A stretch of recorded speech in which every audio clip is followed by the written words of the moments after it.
এখন তো আগে এক সময় কোরআন শরীফ নিউজ প্রিন্টে লিখতো, লেখাগুলো পরিষ্কার হইতো না, মাঝে মধ্যে ওই হরকতের সাথে হরকত লেগে যাইতো, নোকতা একটার জায়গায় তিনটা মনে হইতো।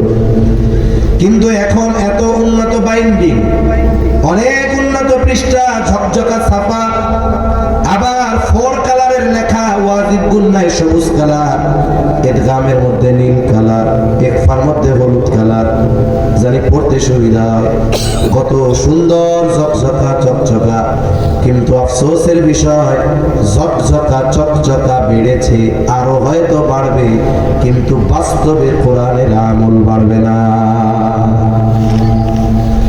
আর এক হাদিসের মধ্যে নবীজি সাল্লাল্লাহু আলাইহি ওয়াসাল্লাম বলেন, ইউশিকু আন ইয়াতিয়া আলান নাসি জামান লা ইয়াবকা মিনাল কুরআন লা ইয়াবকা মিনাল ইসলাম ইল্লা ইসমুহু ওয়া লা ইয়াবকা মিনাল কুরআন ইল্লা রাসমুহু। নবীজি বলেন, অচিরেই এমন এক জামানা আসবে যেই জামানায় ইসলাম নামে মাত্র থাকবে, ওই জামানায় কোরআন শুধু লেখায় থাকবে, বাস্তবে কোরআনের আমল থাকবে না। এখন এই জামানা চলতেছে, এই জামানায় পরিপূর্ণ ইসলাম মানা লোকের সংখ্যা খুব কম। মানুষ ইসলামকে মোটামুটি তাদের পরিচয় আর এক আনুষ্ঠানিকতার মধ্যে ইসলামকে আমরা নিয়ে আসছি। যেমন জুমার দিনের আনুষ্ঠানিকতা, শুক্রবারের জুমার নামাজ পড়া, সারা সপ্তাহে না পড়লেও জুমার দিন মোটামুটি হাজিরা দেয়। এরপরে ওই কিছু আচার অনুষ্ঠান আছে, এই কাজগুলো করে, কিন্তু প্রকৃতপক্ষে পরিপূর্ণ ইসলাম আমাদের ব্যক্তি জীবন থেকে রাষ্ট্রীয় জীবন পর্যন্ত, রাষ্ট্রীয় বিষয় তো পরে, বলে ব্যক্তি জীবনে অধিকাংশ মানুষ ইসলাম মানে না। বাংলাদেশের জরিপ হলো, পরিপূর্ণ ইসলাম ব্যক্তিগতভাবে মানে এমন লোকের সংখ্যা শতকরা 1-2 জনও নাই। শতকরা কয়জনও নাই? ধরেন 1 জন। তার মানে 100 জন মুসলিমের মধ্যে 1 জন ব্যক্তিগত জীবনে পরিপূর্ণ ইসলাম মানে না। আফসোসের বিষয়। এরপরে নবীজি বলেন, কোরআন থাকবে কিন্তু আমল থাকবে না, শুধু অক্ষরগুলো থাকবে। আমল এক পাশে রাখেন। আজ থেকে কিছু কাল আগেও তো প্রত্যেকটা ঘরে কমপক্ষে কোরআনের তিলাওয়াত হতো। সকালবেলায় প্রত্যেক বাড়িতে ফজরের নামাজের পর মহিলারা মৃদু আওয়াজে, পুরুষেরা উঁচু আওয়াজে পড়তো। ভুল হোক চাই শুদ্ধ হোক সেটা পরের কথা, কমপক্ষে কোরআনটা 2টা চেহারা দিয়া দেখতো, কোরআনের লাইনগুলার নিচে দিয়া হাতগুলা ছোঁয়া যাইত।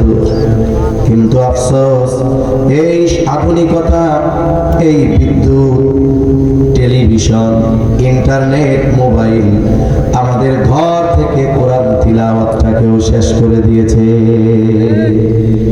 আমল তো যাইব, তিলাওয়াতও নাই। যাই হোক, আমার মূল কথার দিকে যাই। নবীজি বলেন, আলেমদেরকে উঠিয়ে নিয়ে যাওয়ার মাধ্যমে আল্লাহ ইলম উঠায় নিবে। ওই যে কোরআন হাদিস ঝকঝকা চকচকা থাকবে, কিন্তু ওই কোরআন বোঝার মতো, আমল করার মতো ব্যক্তি সমাজে থাকবে না। হাদিসের উপরে আমল করার লোক থাকবে না, কোরআন বোঝার মতো লোক এক সময় থাকবে না। বলেন তো, শামসুল হক ফরিদপুরি রহমাতুল্লাহি আলাইহি, ওনার যেই কোরআন হাদিসের বুঝ, ওই রকম বুঝওয়ালা লোক এখন আছে নাকি? বেশি দূরে যাওয়ার দরকার নাই। শেখুল হাদিস আল্লামা আজিজুল হক রহমাতুল্লাহি আলাইহি, ওনার যেই কোরআন হাদিসের বুঝ, বলেন তো ওই বুঝের লোক এখন আছে নাকি? নাই। সময়ের সাথে সাথে এই ধরনের মানুষ কমবে। কোরআন লেখায়ও থাকবে, হাদিসও লেখায়ও থাকবে, কিন্তু কোরআন হাদিস বোঝার মতো ওই ধরনের হক্কানি উলামায়ে কেরাম থাকবে না। তখন মানুষেরা জাহেলদেরকে তাদের নেতা বানাবে, ওই জাহেলদের কাছে ফতোয়া জিজ্ঞাসা করবে। জাহেল সব জানতা, ও প্রশ্ন করলেই জবাব দিয়ে দিবে। সব জানতা হুজুর আছে না, কিছু সব জানতা হুজুর আছে, এনারা টেলিভিশনে কোন সময় মোবাইলে লাইভ অনুষ্ঠান করে দুনিয়ার সব প্রশ্ন ওনাদের করবেন, দেখবেন জীবনে কোনোদিন বলবে না যে প্রশ্নটা আমার একটু কিতাব দেখে বলতে হবে অথবা প্রশ্নটা আমার একটু ভেবেচিন্তে বলতে হবে। এই কিছু মানুষ এমন হয়েছে এখন, প্রশ্ন করার পরে মনে করে যদি জবাব না দিতে পারি ইজ্জত সম্মান থাকবে, কমপক্ষে মানুষের সামনে যা মন চায় গোজামিল দিয়ে জবাব একটা দিয়েই ছাড়বে। আছে না নাই এরকম?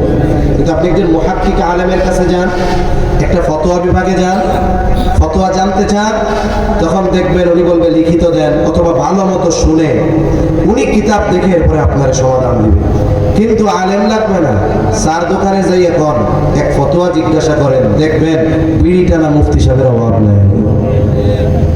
আলেম তো বহুদূর, এই ধরনের মুফতি সাহেব সমাজে অনেক আছে। তা মানুষেরা এই ধরনের আলেমদের কাছে ফতোয়া জিজ্ঞাসা করবে, তারাও ফতোয়া দিবে জাহেল। ফলশ্রুতিতে কি হবে? বলে যারা অনুসরণকারী, ফতোয়া জিজ্ঞাসাকারী, এরাও গুমরাহ হবে, আর ওরা তো গুমরাই।